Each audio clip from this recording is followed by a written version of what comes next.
ससुराल में मुंह दिखाई पर सगी सौतेली बेटी की ड्रेस। निशा की उम्र हो गई है, अब हमें उसके रिश्ते के बारे में सोचना चाहिए। हाँ, वर्षा की भी उम्र हो गई है, हमें उसके बारे में भी सोचना चाहिए।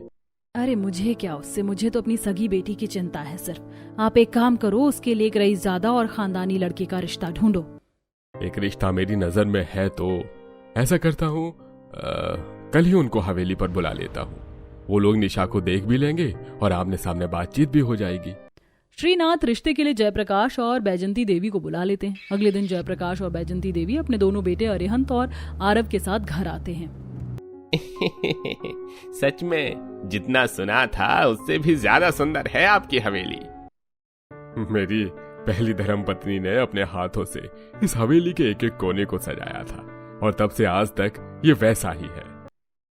कमाल है श्रीनाथ जी, आपने दूसरी शादी कर ली लेकिन पहली पत्नी की यादों को सहेज कर रखा हुआ है।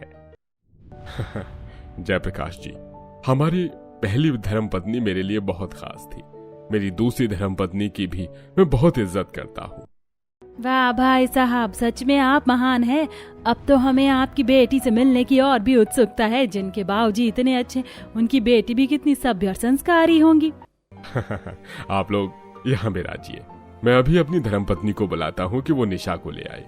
श्रीनाथ अंदर जाता है और जयश्री से निशा को लाने के लिए कहता है। जयश्री तुरंत किचन से निशा के कमरे की ओर जाती है। ऐसा करती हूँ, नाश्ता वर्षा से लाने के लिए कहती हूँ। बड़ी आई 2 कौड़ी की होकर मेरी बेटी की बराबरी करेगी। वर्षा, बाहर नाश्ता देने दोनों दासियों के साथ तुम ही आ जाना। सौतेली बहन है तो क्या हुआ, इतना तो कर ही सकती हो। हाँ ठीक है, मैं आ जाऊंगी। वर्षा दासियों के साथ नाश्ते की तैयारी में लग जाती है और जयश्री निशा को लेकर बाहर हॉल में जाती है, जहाँ देखने के लिए उसके सास ससुर आए होते हैं। जितना सुना था उससे भी सुंदर लग रही मेरी होने वाली बहू। सच में स्वर्ग से उतरी अप्सरा लगेगी जब मेरे घर बहू बनकर आएगी। अरे क्यों नहीं, मेरी बेटी है ही इतनी सुंदर, तो फिर हम ये रिश्ता पक्का समझे। हमें तो लड़की बहुत पसंद है, अब आरव हाँ कह दे तो रिश्ता पक्का ही समझिए। माँ, मुझे निशा पसंद है, मेरी शादी के लिए हाँ है। लो जी, तो हो गया रिश्ता पक्का। मुझे तो विश्वास ही नहीं हो रहा कि मेरी बेटी निशा का रिश्ता पक्का हो गया। ये तो बहुत खुशी की बात है। दासियों, अरे ओ दासियों, सबका मुंह मीठा कराओ, मेरी धैर्य का रिश्ता पक्का हो गया। इतने में वर्षा 2 दासियों के साथ मिठाई और साथ में नाश्ते की प्लेट लेकर हॉल में आती। वर्षा का पहनावा और सादगी देखकर बैजंती देवी की आंखें ही वर्षा पर टिक गई। वर्षा की चाल ढाल, सादा सलवार कमीज ने मानो बैजंती को आकर्षित कर लिया था। अरे लाओ लाओ, मीठा लाओ, लीजिए, पहले आप मुंह मीठा कर लो। बेटा तुम भी खाओ। अजी देख रहे हैं, ये लड़की जो सादे रंग का सलवार कमीज पहने कितनी सुंदर है ना, इसकी चाल डाल भी कितनी अच्छी है। हाँ तुम सही कहती हो, लेकिन पता नहीं ये कौन है, और ये तो शायद यहाँ काम करती है। हाँ लगता तो यही, रुको मैं पूछती हूँ। अरे जयश्री जी, ये लड़की कौन है जिसने सलवार कमीज पहना है?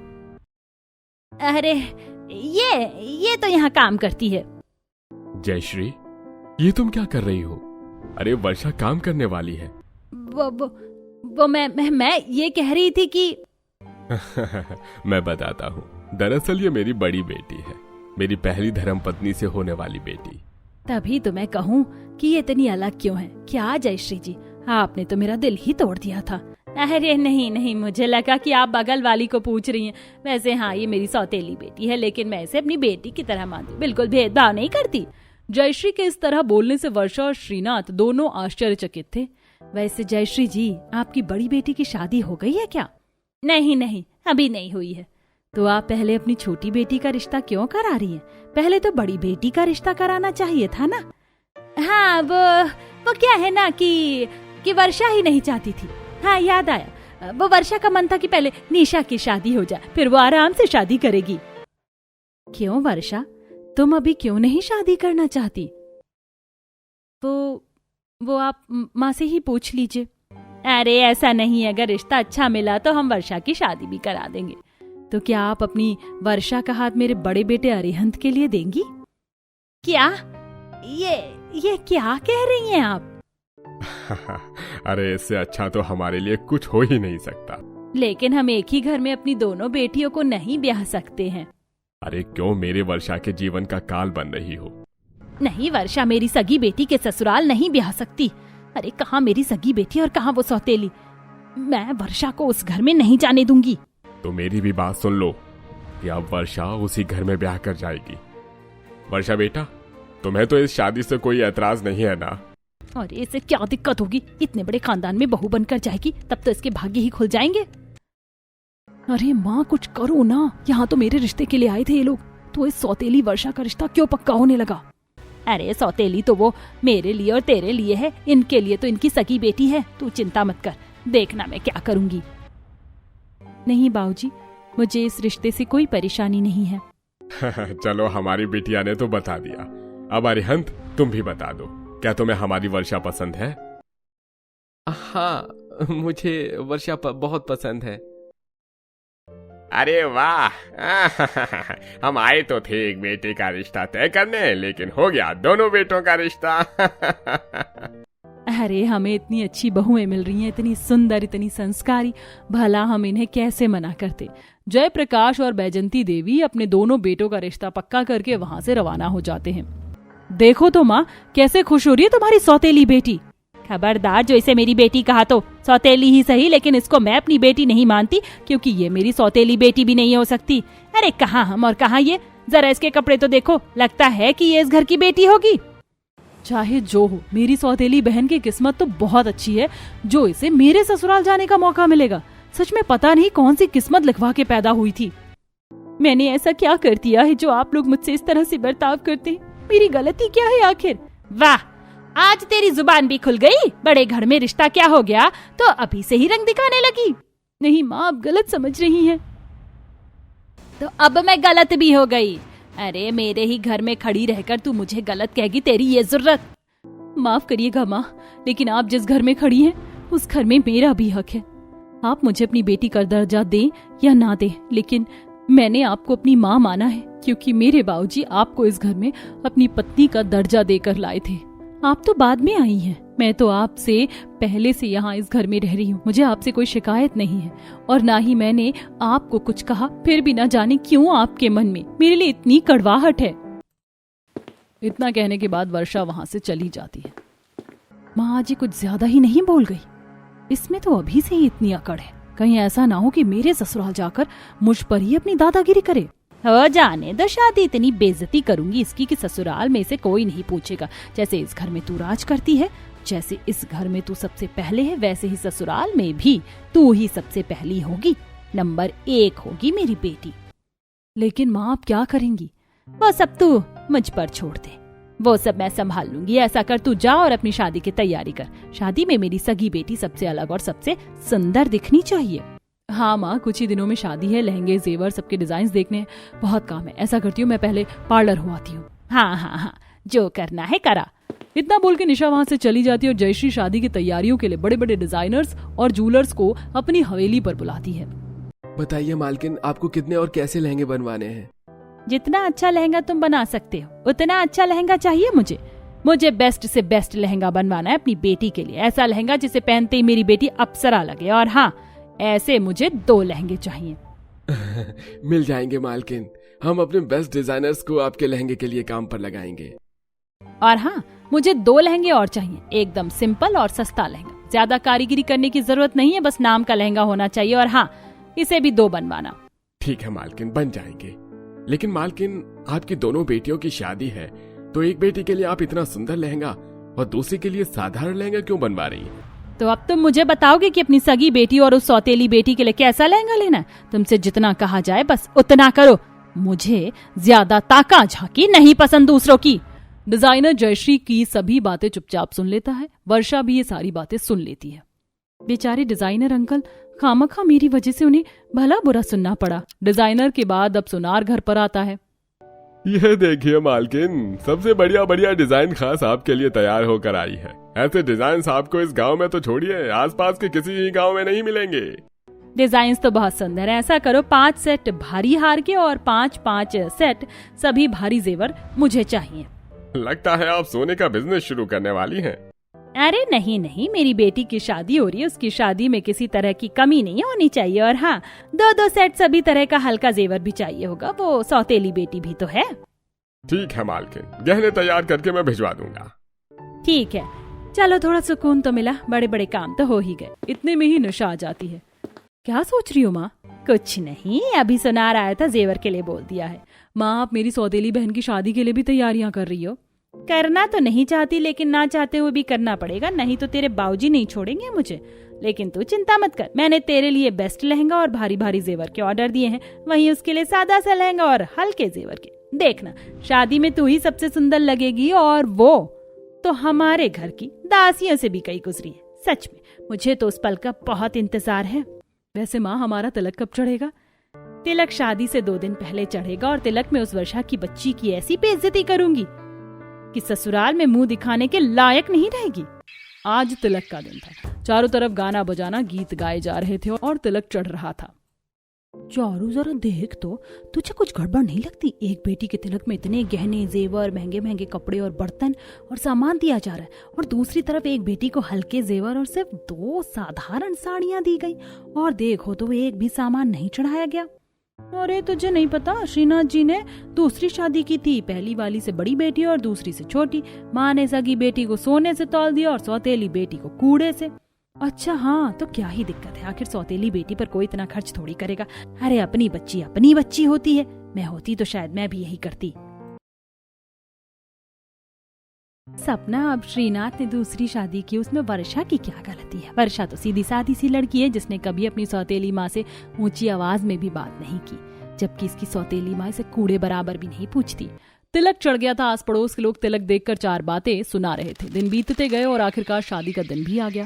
वर्षा और निशा के कपड़े और भारी जेवर आए थे, और उसे सजाने के लिए बाहर से महंगी मेकअप आर्टिस्ट को बुलाया गया। वहीं दूसरी तरफ वर्षा के लिए एकदम सादा लहंगा और हल्के जेवर रखे थे, और उसे तो कोई सजाने भी नहीं आया था। ये क्या, वर्षा के कपड़े इतने फीके और साधारण क्यों लग रहे हैं? इसके तो गहने भी बहुत हल्के हैं। वो तो अच्छा हुआ कि मैंने वर्षा के लिए अलग से कपड़े बनवा लिए थे, वरना जयश्री को तो मैं क्या ही बोलूं। श्रीनाथ वर्षा के कमरे में डिजाइनर लहंगा और भारी जेवर लाकर रख जाते हैं, तभी वहां निशा आ जाती। अरे वाह, इतना सुंदर लहंगा, ये तो मुझसे भी ज्यादा सुंदर लहंगा है, लेकिन ये मेरी सौतेली बहन के कमरे में क्यों है? लगता है बाबूजी ने रखी। ऐसा करती हूँ, इसे फाड़ देती हूँ। मेरी शादी में मुझसे ज्यादा सुंदर कोई नहीं लग सकता। निशा वर्षा का लहंगा कैंची से फाड़ देती है, उसके बाद चली जाती है। फिर वहां वर्षा तैयार होने के लिए आती है और देखती है कि अरे ये क्या, मेरी ड्रेस फट कैसे गई? बारात आने में भी कुछ ही देर बाकी है। ऐसा करती हूँ, जल्दी से इसे सिल के इस पर कढ़ाई कर देती हूँ। हाँ, ये ठीक रहेगा। वर्षा फटाफट अपनी ड्रेस सिलकर तैयार हो जाती है और शादी के मंडप में पहुंचती है। और देखो तो जयश्री की सौतेली बेटी कितनी सुंदर लग रही है, और हाँ, सगी बेटी को देख लो, कितना ऐंठ रही है, मानो कहाँ की कलेक्टर आई है। जो किसी लायक नहीं होते वो ऐसे ही करते हैं। निशा और उसकी माँ दोनों ही बहुत दुष्ट हैं। निशा और वर्षा की शादी हो जाती है और दोनों अपने ससुराल पहुंचती हैं। अब दोनों बहुएं कलश गिराकर कुमकुम में अपना पैर रखो और घर में प्रवेश करो। अरे माँ जी, आज के जमाने में ये सब कौन करता है? और वैसे भी मैंने अभी ही पेडिक्योर करवाया, कुमकुम से मेरा पैर खराब हो जाएगा। अरे निशा, ये हमारे पुरखों की दी गई अमानत है, जिसे आज हम रस्म कहते हैं। ऐसे शुभ रस्म को मना नहीं किया जाता है, और पेडिक्योर तो तुम फिर से करा ही सकती हो। गृह प्रवेश तो एक ही बार होगा ना। ओ हेलो, तुम मुझे ज्ञान मत दो, और ये मत भूलो कि तुम मेरी सगी बहन नहीं, सौतेली बहन हो। अपने गृह प्रवेश पर ही बहन द्वारा किए गए ऐसे अपमान से वर्षा बहुत शर्मिंदा थी। अच्छा, अब दोनों बहनें यहाँ लड़ो मत, रस्म करो और घर में प्रवेश करो। बैजंती के कहे अनुसार दोनों बहुएं रस्म करती हैं। ये हुई ना बात, अब तुम लोग सही मायनों में अपने ससुराल आ गई हो।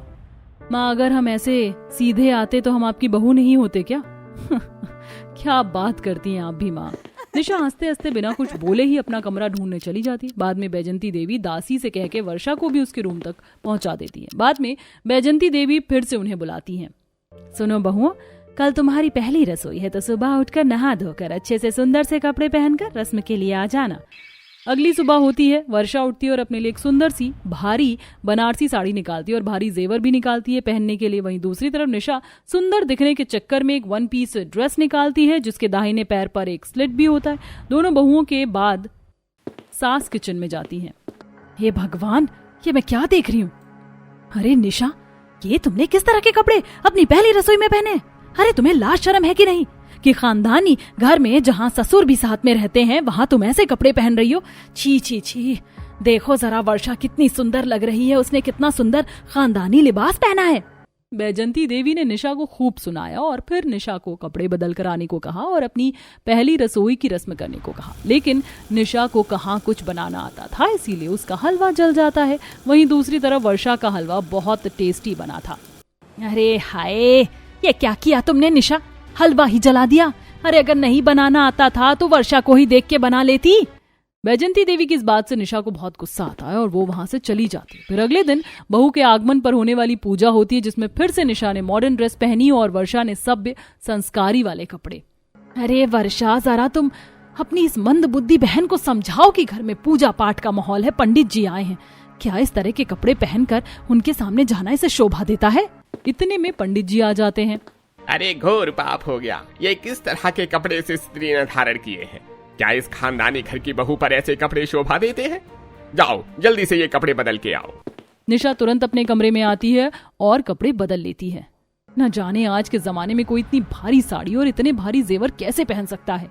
निशा एक सुंदर सी साड़ी और जेवर पहनकर बाहर आती है, जहां सब उसकी तारीफ करते हैं। अगले दिन वर्षा और निशा की मुंह दिखाई की रस्म थी, जिसके लिए बैजंती देवी ने निशा और वर्षा के लिए एक जैसी ड्रेस बनवाई थी। मुंह दिखाई के दिन वर्षा और निशा वही ड्रेस पहनकर फंक्शन में आती हैं। अरे ये क्या, बैजंती देवी जी ने ये ठीक नहीं किया। अरे मेरी सगी बेटी को इस सौतेली बेटी के बराबर रखा है। अरे मेरी सगी बेटी कहाँ और ये सौतेली कहाँ? मैंने तो सोचा था कि सगी और सौतेली में फर्क करने के बाद ससुराल में भी उन्हें उसी हिसाब से इज्जत मिलेगी, लेकिन यहाँ तो कुछ और ही हो रहा है। अरे मैं तो धन्य हो गया, मेरी दोनों बेटियां इस घर में ब्याह गई, अब मुझे कुछ नहीं चाहिए। बैजंती देवी जी, आपको तो पता ही होगा कि वर्षा मेरी सगी बेटी नहीं है, तो आपने उसे मेरी सगी बेटी जैसी ही ड्रेस क्यों दी है? अरे मायके में मेरी सगी बेटी नंबर 1 थी, आपने यहाँ दोनों को एक जैसा क्यों रखा? देखिए जयश्री जी, वर्षा आपकी सौतेली बेटी होगी, लेकिन वो मेरी बहू है और निशा और वर्षा को मैं समान ही मानती हूँ। मुझे फर्क नहीं पड़ता कि कौन आपकी सगी बेटी है या सौतेली, इसलिए मैंने मुंह दिखाई की रस्म के लिए एक जैसी ड्रेस बनवाई। और देखिए सब दोनों की कितनी तारीफ कर रहे हैं, आपको तो खुश होना चाहिए। बैजंती देवी की इस बात से जयश्री बहुत गुस्सा हो जाती है। इतने में ही निशा के कपड़ों में कैंडल्स की वजह से आग लग जाती है। अरे निशा, तुम्हारे कपड़ों में आग लगी है, रुको मैं पानी डाल रही हूँ, तुम हिलो मत ज्यादा। वर्षा कपड़ों और पानी से निशा की ड्रेस की आग बुझा देती है। हे भगवान, तेरा लाख लाख शुक्र है, मैंने आपके साथ दुश्मनों जैसा बर्ताव किया, लेकिन तब भी आपने मेरी जान बचाई। मेरी जान बचाने के लिए बहुत बहुत धन्यवाद। सच में मैंने आपको समझने में बहुत बड़ी भूल कर दी। हाँ वर्षा, मुझसे भी बहुत बड़ी भूल हो गई है। मैंने तेरे साथ जानवरों जैसा बर्ताव किया, लेकिन तूने मुझे हमेशा अपनी माँ का दर्जा दिया। आज फिर से तूने अपनी अच्छाई साबित कर दी। मुझे माफ कर दे मेरी बच्ची, मैं बहुत शर्मिंदा हूँ।